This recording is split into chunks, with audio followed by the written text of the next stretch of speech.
Thanks for watching JM4 Tactical. We're going to be doing our podcast today, and we have a friend of mine that's also an active threat instructor that we work with school districts and churches. His name is TJ. He's going to be joining us. And then we also have an educator, which she used to be, what did you used to do? Like elementary school. Yeah, elementary school, doing some education. You want to introduce yourself a little bit? My name is Tammy Fogel, and I'm a teacher by profession, and I've been very active and interested in making sure our schools are a great place for our kids, not only education-wise, but also safety-wise. So that's kind of my background, and been doing a lot of research along the way to try and figure out how we can help our schools get out of the places that they're in. And TJ, I mean, we're going to be, this is his first podcast. We're going to be talking about active threats and what we can do to prevent them or try to prevent them.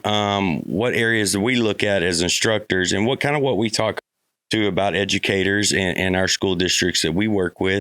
And it's a lot of information. So you may like some of it, you may not like some of it, but we're here to tell you the truth about it. So anyways, we've done some research, and I really think, Tammy, that we can do some more research.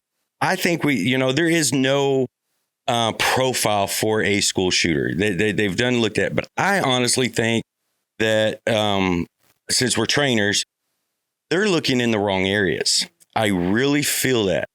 And I can kind of explain. First of all, a lot of people don't realize our first school shooting was in 1760. 1760. A teacher was shot, and then the children, were unalive. I think there was 11 of them, and it was by an Indian attack. But there was really no data from 1770 all the way. I printed this off to 1840, and then we had another one.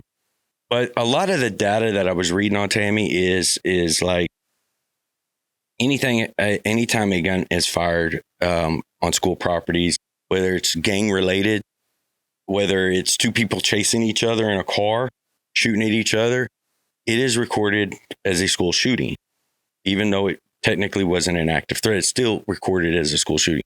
So when they say, there was 121 school shootings in 1990 to 1998, that's not 121 active shooters. That is, various. I mean, neighbors could have been fighting and ran across onto the playground.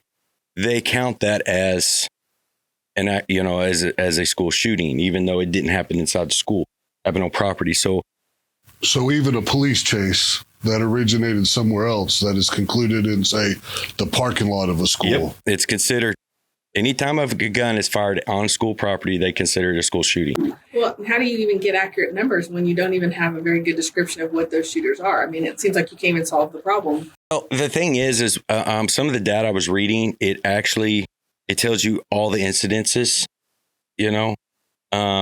So if we look back, and it will tell you every incident and what occurred on that incident. And that's why I was reading some. I was like, well, how are they considering this a school shooting? Because it was gang related. It had nothing to do with school. It just happened on the school property.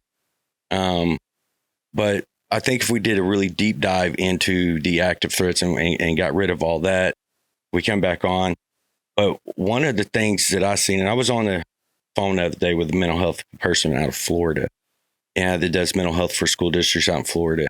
And I asked him, I told him something. He said, I never thought about that. And so that's interesting. Well, one of the things is when you look at school shootings, how many of these active shooters, we're talking about active shooters where a kid brought the gun to school to do harm to either one person, a teacher, or others, how many are done in small schools?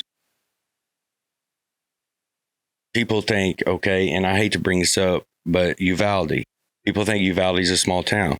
Uvalde has 4,100 students. That's a lot. That's K through 12. And if you look at the data, and I'd really like to deep dive, I can't find a small school. No, and that's kind of delving back into what we do.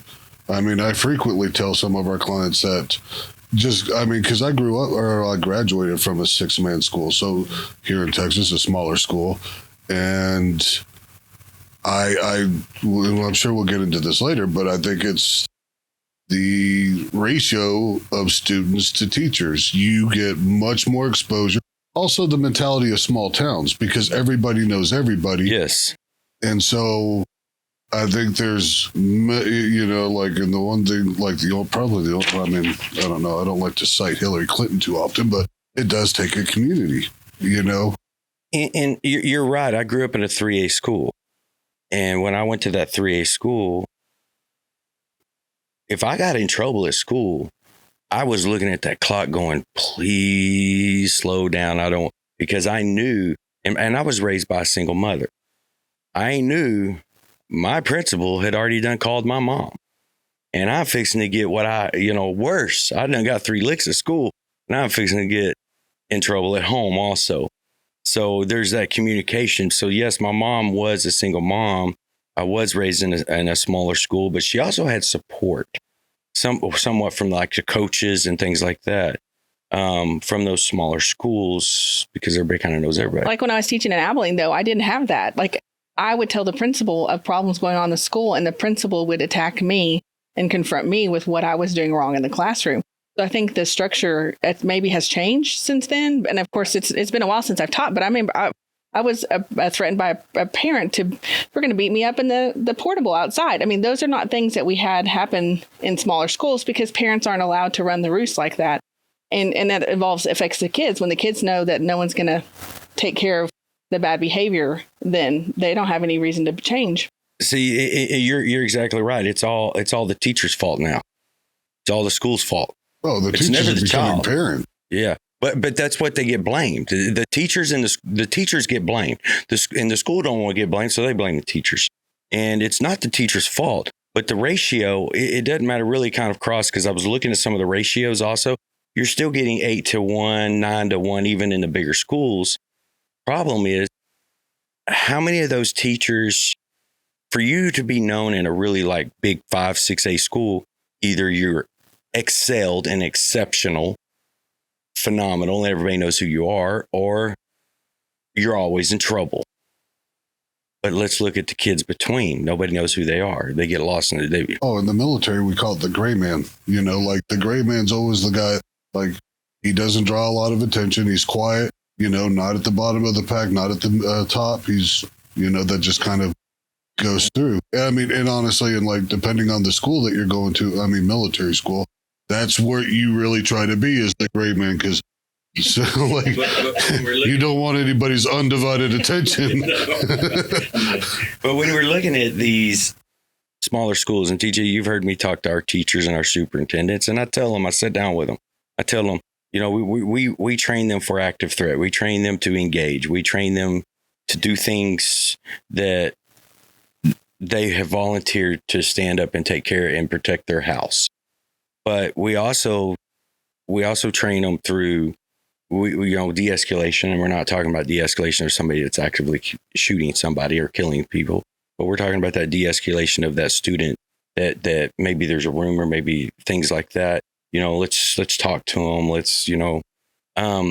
But we also tell them, I tell them all that if you see this child and you think he's got some issues, or he's maybe having some problems at home, he may be having some issues at home. Maybe his mom or his dad, or maybe single parent, somebody may be SAing him. You don't know, because what do they say? 1 in 5 boys are SA'd right now. 1 in 5 boys are SA'd, and it's usually by a family member. So that you take this 1 in 5. So you take this child, and he's got a lot going on. He doesn't feel like anybody's on his side. So we tell our teachers, if you see somebody like it, take them under your wing, let them know. Let's talk to them. Let's see if we can't help them. That's going above and beyond your math teaching. But by you just being friendly to this kid and maybe he can entrust you and talk to you about some things that are going on. Him knowing you're on your side, this kid could grow up and be successful, and flourish in things like that, and be okay. And they could have prevented this kid from going off the deep end and bringing a firearm to school to do mass destruction. And they'll never know. Well, and I will say that I think it's even more than that, because in the schools, they're teaching kids to identify with their feelings over anything else. And so these kids, if we have 1 in 5 boys being SA'd by typically family members, there's a lot going on that there's nothing offered at the schools to bring grounding to them. And so they're reacting, and then compiled with, we have all these different indoctrinations going on with, basically sexualizing our kids through all the alphabet community. It's confusing. And so they're told to stand up, and the only way they'll get noticed is by doing something. And so I feel like a lot of this pressure is these kids want to be noticed. They want to matter, and they respond with something that brings them the wrong kind of attention. But I think the schools set them up to fail even more, because the teachers can only do so much, but the programs we're teaching our kids have caused a lot of this problem along the way.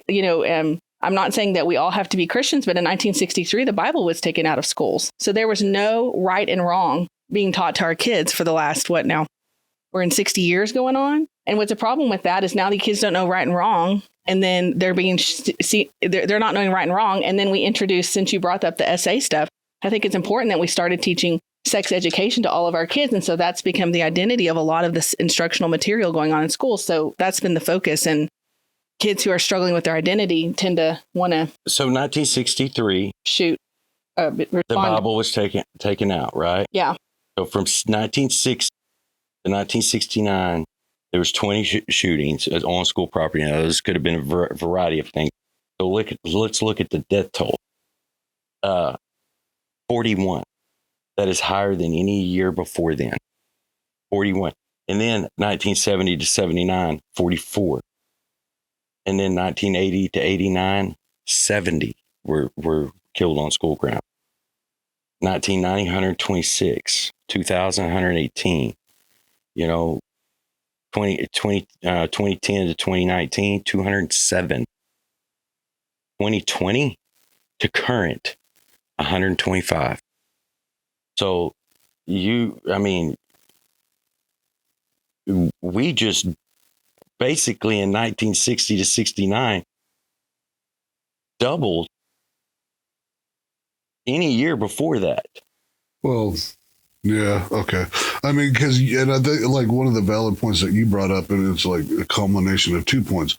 A, we've got teachers raising our kids now. Yeah. B, we've taken Bible, but we've also completely hindered teacher. Like, you look at 2 professions nowadays, like when I was a kid, or like, what do you want to be when you grow up? And I want to be an astronaut, or I want to be a cop, and I want to be a teacher.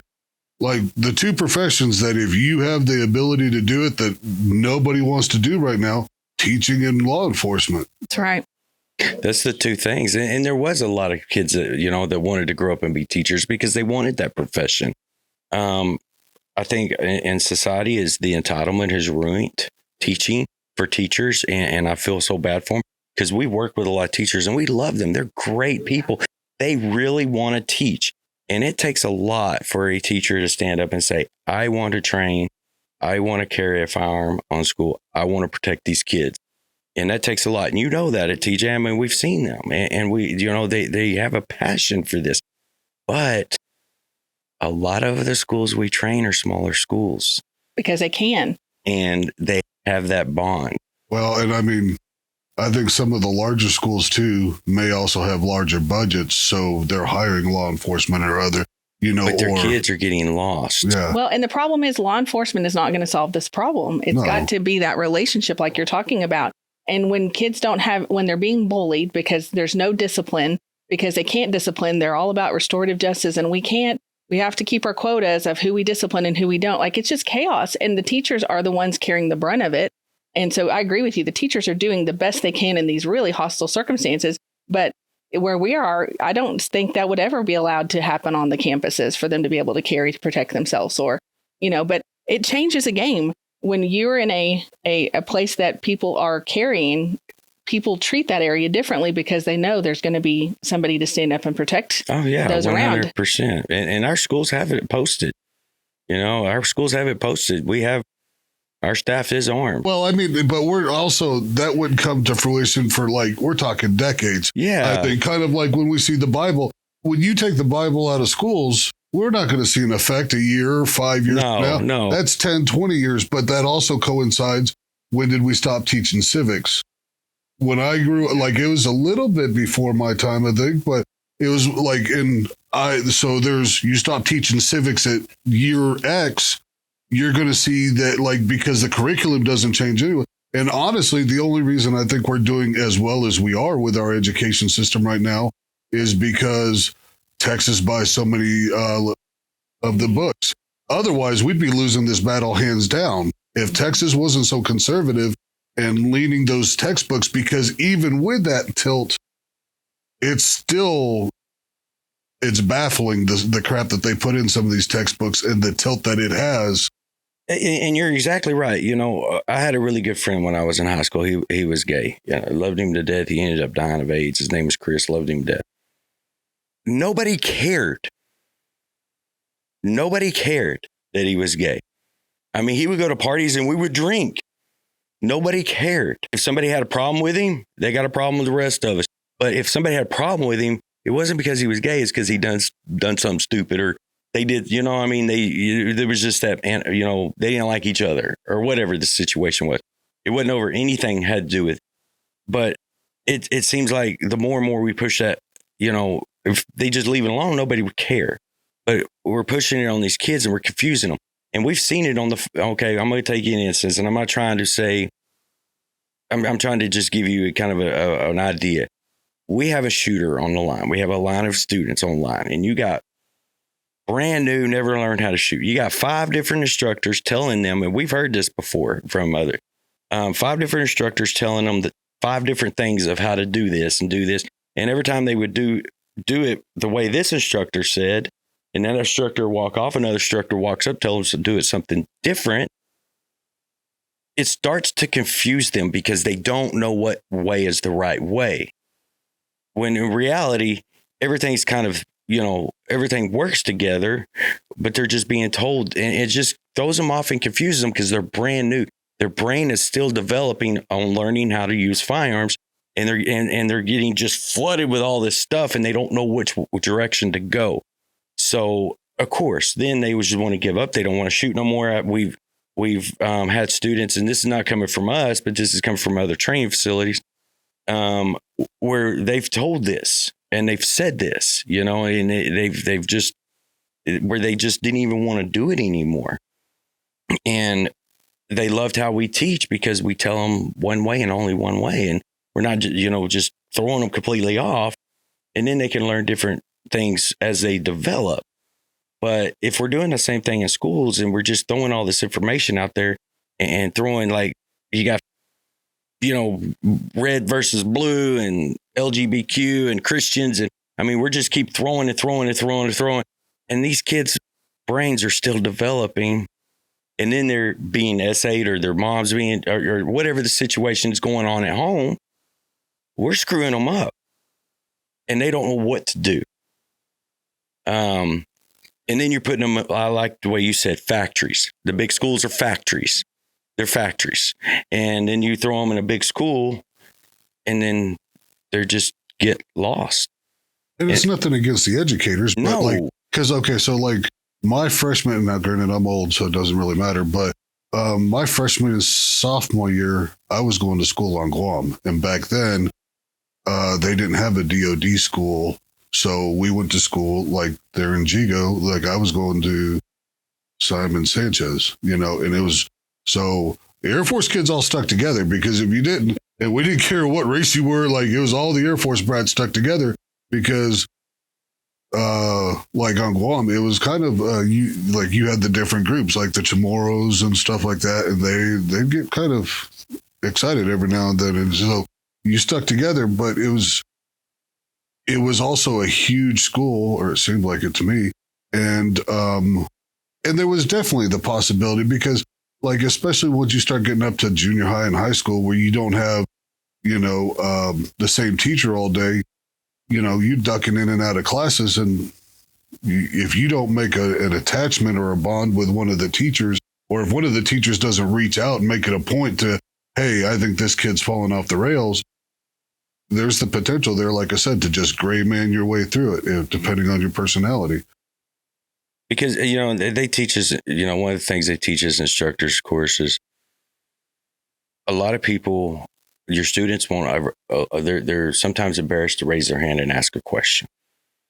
So if we're sitting there and we say, hey, has anybody got a question in a whole class? Well, there may be several students in that class that have a question, but they're not going to raise their hand because they're wanting to be that gray man. They're wanting to just kind of, and then they don't ever ask that question. So they kind of go unknown and they're staying in that middle. But if you give them the opportunity, like, hey, after class, if you have a question, you want a one-on-one, come get with me. Let's sit down. I want to help y'all. I want to help you if you got a question. No, you don't have to raise your hand right now. And that opens up a door for another option for that kid to come and ask a question. Because if you, and some people may go, oh, well, they should know they could come ask a question. Some kids don't, they feel like, I may not want to go, but you've opened up another opportunity for them to approach you. You've given them another door. And that is, that could be a big help with students these days, and opening up also a relationship with you. I'm not talking about like a relationship, like listen, there's some teachers out there may take that a whole different way, but that friendship, that trust, mentorship. Yeah. That mentorship, that could open that door up. And if they are having issues at home, that could also open up the door. Maybe if they ask you, another question, and it could open up that door to them coming to you and telling you something that is seriously going on in their life. Well, I think it's interesting you bring up, the people afraid to ask questions. Well, the way we've been trained in school is to know the right answer.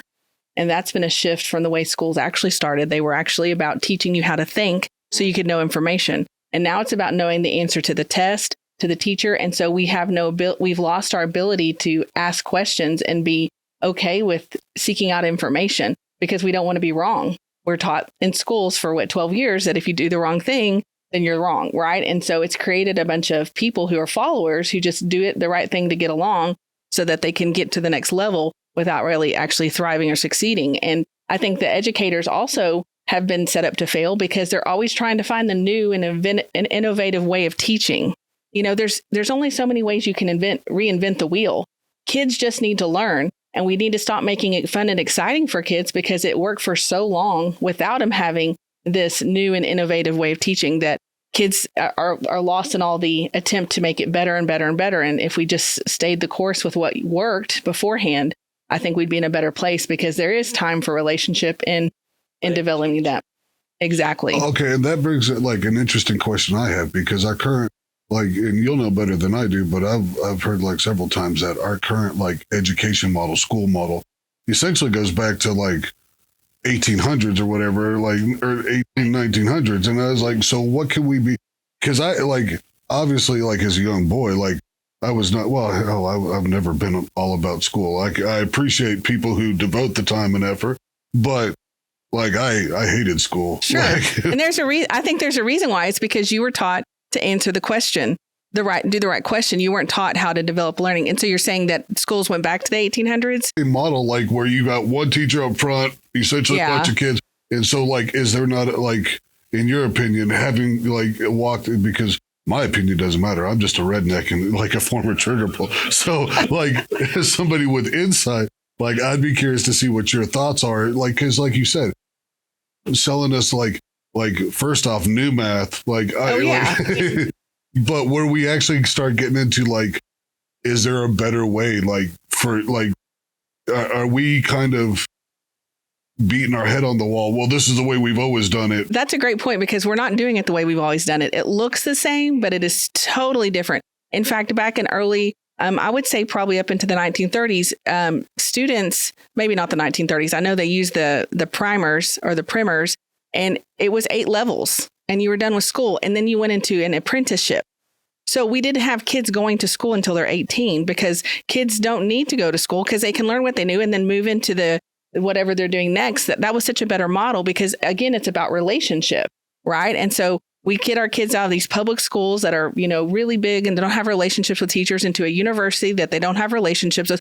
We're lacking in relationships all over and they're lost and lonely. And so I think part of it is we've taken on the new math approach where they're not just teaching math, they're teaching, cultural discussions through these math programs. Like, how is it that this poor person doesn't have 2 cents to buy the bread? And what are we doing to solve the problem of the people not eating bread when we're just supposed to be adding 2 + 2 is 4, which apparently is still controversial. It does not always equal 4, right? So I think that's a great point. We need to go back to what we were teaching, which was academics. We're not teaching kids how to read.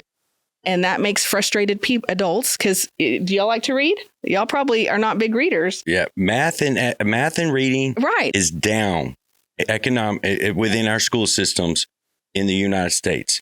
Those are the 2 most critical things to have. And something else that you taught on too, like, because for me, high school, that was like parole. I was like, oh, in fact, I did delayed entry. I joined the Army in between my junior and senior year. But I couldn't ship off. In fact, when I went to sign my contract, the first time after I do all the testing and all that crap, you have to go get your contract. And so the Army guy that was talking to me, he's like, all right, so I have to go sit in this chair for 45 minutes and he's doing his part. He comes back to me 30, 45 minutes later. He's like, all right. So he's like, I got you the contract you wanted and you ship off in August. I was like, that's cute. He's like, why? What's wrong? I was like, well, my mom's not going to be happy at all, but I'll sign that contract. He's like, what? I was like, it means I'll have to skip my senior year, but I'm okay with that. And he's like, no, hold on. And so because he didn't realize I was delayed entry, so he was so he's like, I can get you. Yeah. So he comes back. Anyways, I think we're wasting time in high school. Don't get me wrong. I don't thumb my nose at higher education when it's done appropriately. And when it's the pursuit. Yeah. And not just feeding the academia pool that's going to create left-leaning. But students were going from age 13 when they finished their school into seminary, into university. They weren't just lollygagging around for another 4 years. And I think that's part of our problem is we've got these adolescents who are not being challenged to live meaningful lives. And so they're getting bored. I mean, if we look at these stats, I dare say most of these active shootings in a school happened in the teenage years, when these kids are needing more for their life and the schools are not offering it overall. Now, I know that's an easy thing to say and it's a harder thing to implement, but I think this invented teenage years has created so much of this heartache and struggle for purpose because the purpose is in doing life and we're stalling them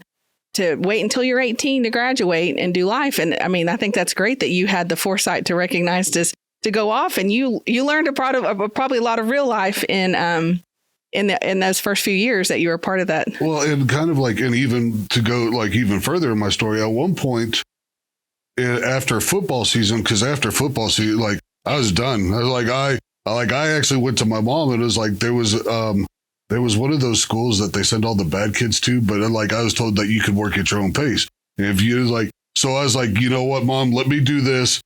I'll be done in 3 months. I just want to get this done. I'm sick of. So we keep these kids in this holding pattern where, like you said, there's millionaires that I've heard of that worked in the oil field that started off 14, 15, were trusted at the time to run around with dynamite and do whatever they needed to do. And that was told to me years ago. Years ago, I had a really smart guy tell me one time, educated people that go to college will be low paid. People that work with their trade, their hands, are going to be higher paid than the people that go to college. Okay. If you look at electricians, you look at plumbers, you look at, oil field workers, these guys are, some of these guys are making easy $200,000 a year. How many people with a creative arts degree? Well, and not just that, but to take that a step further, look at the false bill of goods that we're selling these kids. Go to college, and yeah, there is the potential that college graduates on average make 20%. But when you start breaking that down, that doesn't really help you. Like you said, if you get a degree in underwater basket weaving, you got to realize hey, there's a cap on my earning potential, so at some point you do have to. and they'll owe $150,000. Yeah. It's like, well, and what we've done to these kids, first off, through federal money, and like that has nothing to do with Biden's like just waving the wand and forget. But through federal money, we've jacked up. We're feeding all this federal dollars into liberal like recruiting pools. And so, but not only that, but then like you said, so you get your degree and honestly, you're not okay. So now you've got education, but what does like your degree really do for most people? Because a lot of people don't pursue a career path or don't end up in a career path that has something to do with their degree. So really all that is the same thing as like military for a lot of kids. You join the military, you're like, hey, I don't like not having a voice, so I'm going to get out, or like this isn't for me, or whatever, for whatever reason. At the end of the year, or at the end of the 4 years, you've got a kid with a degree and a kid that like has been in the Army. Like they both clearly, you could through process of elimination realize, well, you have some clue as to how adult. I trust you not to like do completely stupid stuff and have a little bit of forethought. You manage to show up at times. And you're not a complete and total tool bag. You look at truck drivers, okay, and lecturers. I mean, they may spend $10,000 or $15,000 to go to school. All right, go to a trade school. Nurses, of course, they're going to pay a lot more. I don't know what a nursing degree is now, but these nurses and they go for 2 years. Some of these other electricians, they'll go, apprentice, and they go to school or their trade school. They owe way less money and they're getting paid way more money because they work with their hands. Well, and why are we paying kids are now, their big new thing is, oh, you can graduate from high school with an associate's degree.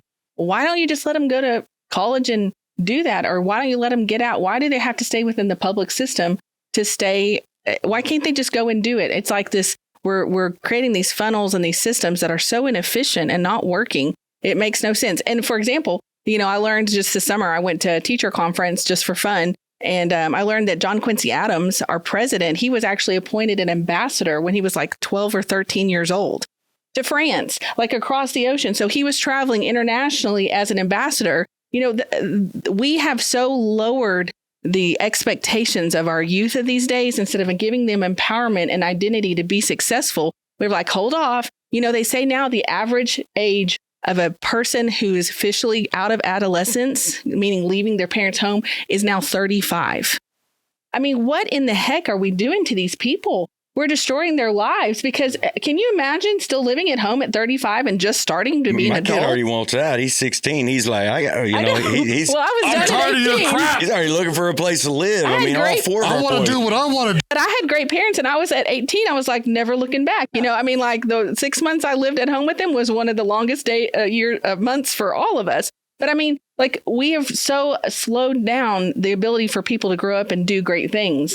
That and see, like pitiful. My 16-year-old in there, he all he talks about, he wants her to get a job. He wants her to get a job. I'm like, and he's in football. Of course, I got him up here working up here, but he's in football, and his football's fixing to start. His school's fixing to start, and I'm like, no, you're not getting a job. You're not getting a job until your football season's over with. Then you can go get a job. But he is so dead set on working and getting a job. He's wanting to get out. He's wanting to work. Hell, I mean, the kid's probably ready to put down a down payment on an apartment. I'm surprised he ain't in there looking already for an apartment at 16. And honestly, like my parents were the same way. Like they're like, I was like, look, let me get a job, and they're like, no, your grades don't substantiate. And I'm like, look, my grades are never going to be good because like anything more than a 70 was overkill. Like I'm going to be completely honest. I was climbing the walls, like, and it's not like, but like, so like when I was on Guam, they had what they called AP classes, which is if you go through all the AP classes your senior year, you can take some tests and you get a little bit of college credit or whatever. And so I went to my counselor. I was like, look, I need to be in AP classes. And she's like, your grades do not substantiate that claim. And I'm like, look, like, just put me in the AP classes. I'll take care of the rest. Okay. And she's like, all right. And I stayed in AP classes until I moved back to Texas. Oh my goodness. Yeah. I was like, I can scratch out a 72 in AP as well. Like like I'm bored with this. I have no desire, but like you said, we keep these kids, it's like through bureaucracy and everything. We got them in these holding patterns that someday your life will, no, don't do. And so also we've completely handicapped teenagers' ability to go to work. And oh no, don't. I think that's a mistake. Like when you look back to like the Revolutionary War, like you said, he was an ambassador at 13. People were married and settled down at 16. Right. Well, I mean, a lot of our founding fathers were very young. Oh yeah. And a lot of people think they were 40s, 50s. No, they weren't. A lot of our founding fathers were very young. You're also going back to a point when Harvard was like a school. Actually, a school that taught truth. Well, I was going to say, like, it was seen as a theological school, wasn't I it? mean, I know this is fun. I love history, but another one is, the Pony Express, Buffalo Bill. I can't think of his name right now, but he was sent on in a 70-mile adventure on a horse to be the Pony Express when he was 11, and his dad's like, "Go take care of it," and he's like, "I'll see you when I see you." I mean, can you imagine letting 11-year-old ride a horse for 70 miles with not even any food or anything to make sure they're okay? Annie Oakley, she shot her first animal when she was 7 years old. Can you imagine letting our children touch guns at that age? And then she ended up being a provider who paid off a mortgage for her parents' home because her dad died when she was like 15 or 16. The thing is we're bubble wrapping our kid. Right. And I don't bubble wrap my kid. I've never have any of our boys. We don't bubble wrap them. And they're the first ones to blame. When they mess up, it's their fault. Whether it's their fault or not, it's still their fault. Spoken like somebody who stepped on a Lego or two. It's still their fault. They're good, but they get blamed. They're going to get blamed. They're going to learn responsibility. They're going to learn how to take that, and they're going to learn not to do it again. Right. That would be the goal. But yeah, I think that we need to look into this more. I'm going to send y'all the link and see if we can't, maybe come back in about 2 weeks and sit down and see what we can figure out. Because honestly, I think it's the one-on-one. I think it's the small schools. I think it's the teachers that really, I'm not saying all teachers, but what I'm saying is when you're a teacher and you're getting put into these big schools, big factories, you go in there with all the best intentions. You go in there caring. You go in there wanting to change the world. You go in there really wanting to teach. And then you've got some teachers that want to put their political opinions in there, and they just need to keep their political opinions out of it. But if we're going to teach math, let's go in there and teach math. And they go in there with all these really good intentions to teach math, and then they're just kicked.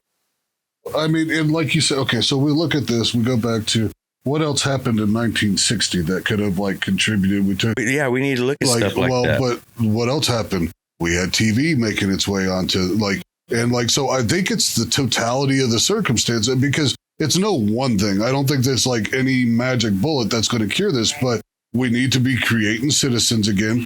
Obviously, I mean, the statistics, I don't think anybody debates the fact that if you have a healthy home life, meaning you have two engaged parents, you start off, that is probably the biggest springboard you can have towards getting you creating success. And I looked at some of these, and some of them did have 2-parent homes. And I'm not saying, but then we go back to what was really going on in that home. We don't know what was going on in that home. They may have a 2-parent home, but what was really going on in that home? Kind of like you said too. Now we start changing schools along the way, and it's no longer, now we have these kids that are stuck in this racetrack. Well, no wonder TikTok and Facebook are so popular, because we've got these kids that we're holding hostage until they turn 18. What else are they going to do? Well, social media is a big issue on it, because these kids want to be famous. They want to be this. They see this barrage of celebrities, and all they see is what's coming through on the camera. They're not seeing the background of it. They're not seeing what's truly in there. And what is going on behind closed doors with some of these celebrities that they idolize. And there's no reason to ever idolize a celebrity. On the flip side, I kind of want to kick my dad in the shin. Been see, if you'd have just let me play video games, look what I might have been good, if not wildly mediocre. I mean, but our kids are soft. They've gotten to where they're soft. I mean, like I was telling TJ the other day. But it's our fault. We literally sat in a classroom. They rolled out a TV. They said, you can be anything you want to be. We watch a teacher and all these people go up in there and get blown up, Right. Yep. fall back to the earth. Then they turned off the TV and we went right back to class. Moved on. Yeah. I'm quiz. And I didn't even know that was a big deal until someone said, hey, that was probably not okay. And you're like, oh, yeah, I guess they probably should have Well, told what us do you what mean that happened. wasn't okay? I mean, like, I mean, they didn't even talk about what happened. Yeah, it's like I'd go the opposite route and be like, that's kind of who we were back at the time. It's like, hey, I mean, there's a certain amount of resilience that was. I remember that year that happened in that same classroom. We needed some Christmas hooks for our classroom. And I was like, I have some at home. And the teacher's like, okay, go home. I ran home a mile, went and got my Christmas hooks, brought them back during the school day. I mean, can you imagine? Yeah. Like, that just doesn't happen. Goodbye. Yes. Oh, yeah. Yes. So, Well, and let's be honest, like you were probably a much better student than I was. Yeah. It sounds like going by. I'm just guessing. I'm just spitballing here because little TJ, like, Would oh not have been allowed. yeah, I've got some. You would see me for a week, and my parents would be like, why aren't you at school? "What do you mean? Oh no, it's okay. I'm looking for Christmas hooks."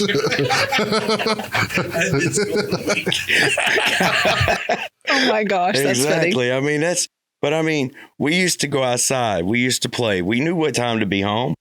That was when the lights come on. And you didn't go home before the lights come on. And you'd be passing by somebody's house. You'd go up in your yard, turn on the water hose and get a drink of water, you know, and then turn it off respectfully. Turn it off. And we're pass or fail. You either did it or you didn't. Nowadays, they have this measuring tool which says, well, they almost did it, but not quite. And that's what they measure by. And it's like, what does that even mean? Like, What's this new C being a 50? yes, that's it. Yes. They're approaching mastery. No, What? like, yeah. Bullshit. No, the new C is a 50. Oh man, And so I would have been a horrible student something nowadays. like that. And now they're saying they're wanting their grades. They want to have students with AB grades. And it's like, well, if a C is a 50, what does it matter if they're AB students? It doesn't matter We're anymore. dumbing our kids down. Yeah. So a 50 is passing then. And that's the goal, sadly. We're making sheep out of them. Like, no Yep. joke. Yeah.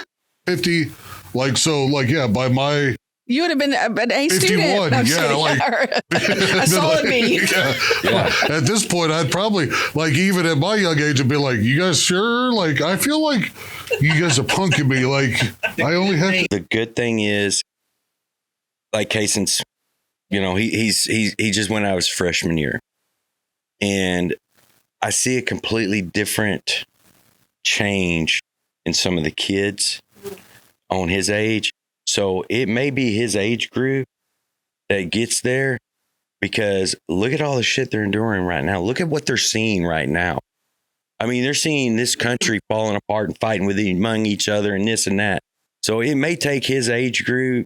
Well, there's always going to be unintended consequences. And, like, it's kind of crazy, like, as I get older, like, seeing the pendulum, because I never really questioned, you know, I never really saw it, but now we're starting to see where, like, the shenanigans, pendulum just kept swinging to the left, and it's like the world's lost its damn mind.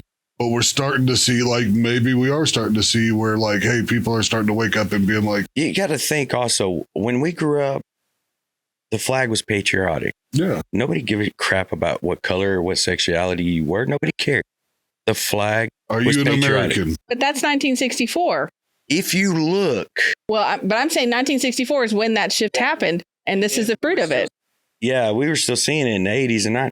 But if you look at Trump's rallies, and this is getting off, okay, it's all flags, patriotic. But if you are patriotic and wear American, I mean, that's what's sad about this nation. If you wear an American flag on your shirt, everybody already knows who you're voting on. And it shouldn't be Right. like that. No. If you fly an American flag in your front yard, everybody already knows who you're voting on. That is what's messed up. Because if you look at some, I've seen and I've watched some of Kamala Harris's videos on her. People aren't wearing American flags. They're not flying American flags. They're not. I mean, it's like we're separated. This country has been separated.